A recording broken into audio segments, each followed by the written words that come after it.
Now we are in day 41 of our nationwide lockdown, and some may have been issued company letters at this point intending to retrench or cut salaries. And it is, of course, an extremely stressful time and concerning, especially if one considers trying to find another job at a time like this, not to mention paying debt. We just spoke to the SARS commissioner who was saying that we're expecting the number of unemployed to go from 10 million to about 16 million post-COVID-19. And it's perhaps also a good time for us to look at our finances at this point, examining if one is overspending unnecessarily because people are eating more because they are at home, and when they don't know what to do with themselves, it seems like the go-to solution is to eat. Now, how do we take stock of all these latest financial implications, of all the financial information that is currently being thrown at us? Psychologist and financial wellness coach Dr. Tshepiso Matentjie joins us now to talk about some of these developments. Thanks so much for your time this morning. Good morning, Kande, and Sakina, and to your viewers. Now, Dr. Tshepiso, the unemployment rate is projected to reach 50% this year because of job losses due to COVID-19. How does one even start to prepare themselves psychologically for the financial impact that we are going to endure, let alone the psychosocial impact of this? Yeah. Look, we want people at home to know that you are not alone. Everybody is experiencing the devastating effects of the pandemic. And organizations like Nedbank, there are many experts who are trying to do good. And they've put together a campaign where they're looking at your finances, your livelihoods, as well as your mental health. We want to encourage people to visit such organizations to understand who they are and how they are dealing with it, but also with the areas where they require help. Some of these resources are actually going to try and help you change perhaps some of your habits once you understand your emotions and how the way you engage with your money is actually a response to stress and how that can be improved. For example, with regards to Nedbank, we've got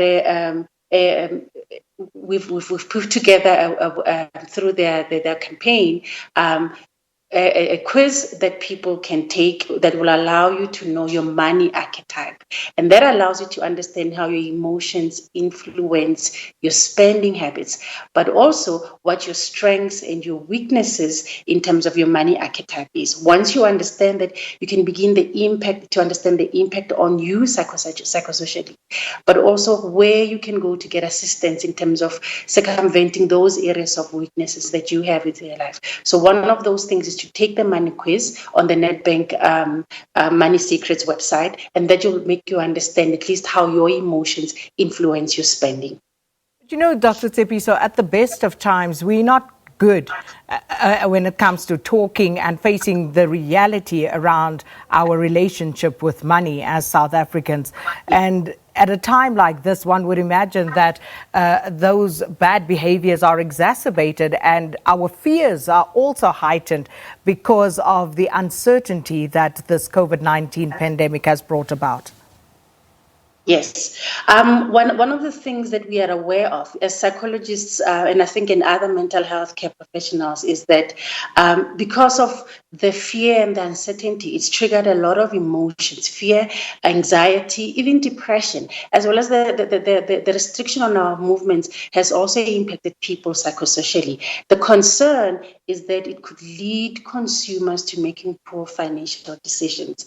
And some of it might be because of you are afraid, like we've watched people engaging in panic buying. We are also aware that as soon as the restrictions were lifted a little bit, when we moved to level 4, people rushed to malls and they were spending as much as they can, not necessarily out of panic, but others just to relieve their own pressures in terms of, now that I have mobility, now that I can at least make myself feel better. We know that people sometimes spend to just deal and release with stress. So we would like people to be mindful of the fact that this is not a permanent state of affairs.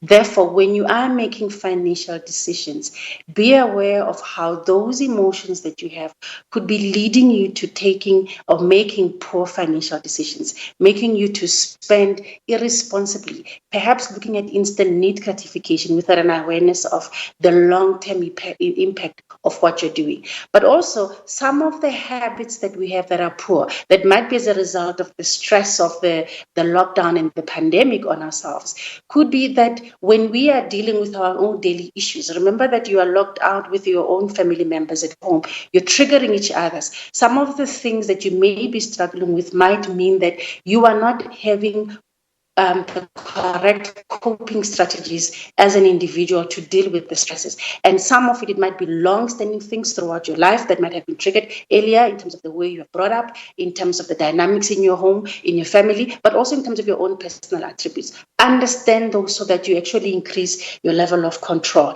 So with Nedbank, we've got a couple of areas that they have put on their micro site, for example, that look at your work environment, especially if you're running a business, in terms of how you are dealing with your own career development, but also in terms of your life-wise, how you are coping in terms of making decisions, in terms of your interactions with significant people in your life, and then finally in terms of money-wise, whether you need to go for debt relief solutions where you can curb your spending, that you can use this period of the lockdown, for instance, to look at some of the spending habits that you've had and the reckless spending, and that's where the quiz allows you to understand much more. For example, if you have an archetype as a carer, we know that the lockdown is an environment where everybody's feeling stressed. As a carer, if that's your money archetype, you likely want to go and take care of people. You want to spend to make them feel better. Everybody's going to put pressure on you. But if it's putting pressure on you to care for people beyond your financial constraints, and then you end up spending above your means, then we want you to be mindful of that and recognize that you need to actually exercise boundaries and actually recognize that I might be saying yes because it fulfills me that I'm caring for people, but actually it's detrimental to me in terms of how sustainable my finances are going to be beyond the lockdown. Those would be carers. You talk about 8 archetypes overall. So what are the other 7, very briefly? Can we just talk through them and how they need to deal with money issues?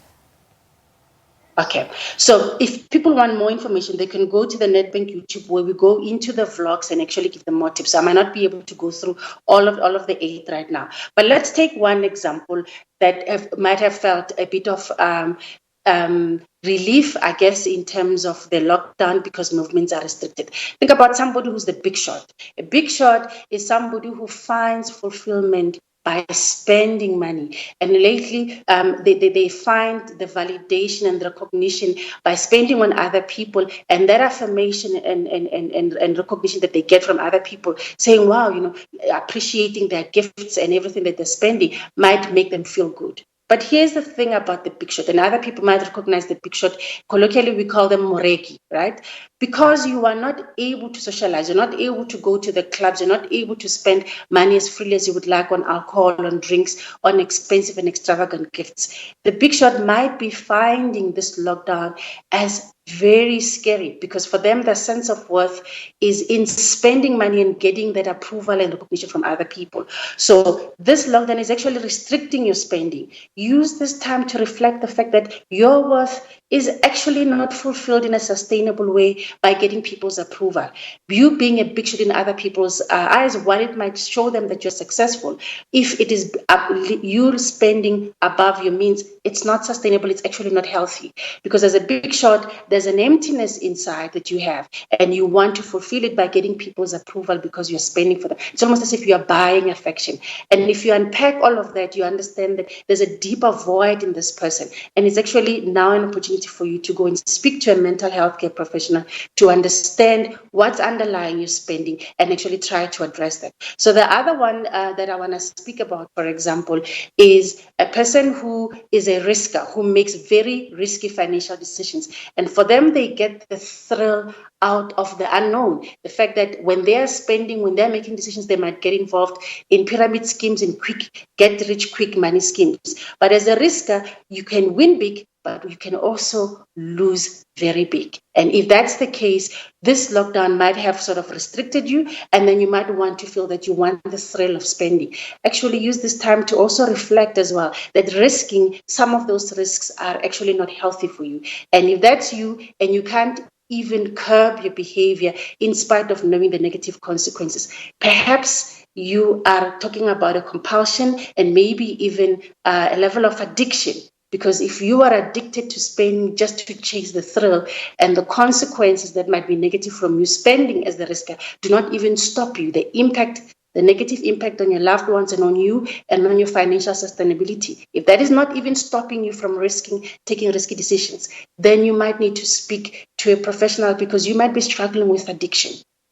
Well, Dr. Tshepiso could speak to you the whole morning, and I think many people would find this very interesting. And perhaps we'll revisit the subject of these archetypes and exactly what defines them and what the risks associated are at this time. But thank you so much for your time this morning. A psychologist and financial wellness coach, Dr. Tshepiso Matentjie, giving us some advice for those feeling the financial pinch during this lockdown, and also trying to get us to recognize who we are and what our spending habits may lead us to.